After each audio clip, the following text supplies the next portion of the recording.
حضرت ابو ہریرہ رضی اللہ تعالیٰ عنہ سے روایت ہے کہ رسول اللہ صلی اللہ علیہ وسلم نے فرمایا، جس شخص نے سورہ دخان شب جمعہ پڑھی تو اس کی مغفرت کر دی جائے گی۔ رسول اللہ صلی اللہ علیہ وسلم نے فرمایا، اللہ کے نزدیک سب سے ناپسندیدہ بات یہ ہے کہ ایک آدمی دوسرے سے کہے کہ اللہ سے ڈرو تو وہ آگے سے کہے تم اپنے کام سے کام رکھو۔ رسول اللہ صلی اللہ علیہ وسلم نے فرمایا، جو شخص اللہ اور آخرت کے دن پر ایمان رکھتا ہے اس پر لازم ہے کہ اپنے پڑوسی کو تکلیف نہ دے۔ رسول اللہ صلی اللہ علیہ وسلم نے فرمایا، جو لوگ کسی ایسی مجلس سے اٹھیں جہاں انہوں نے اللہ کا ذکر نہ کیا ہو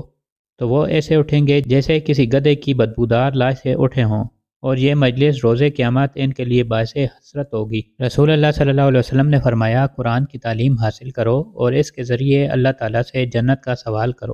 قبل اس کے کہ ایسے لوگ پیدا ہوں جو اس کی تعلیم حاصل کریں گے لیکن اس کے ذریعے دنیا کا سوال کریں گے۔ تین قسم کے افراد قرآن مجید کی تعلیم حاصل کرتے ہیں۔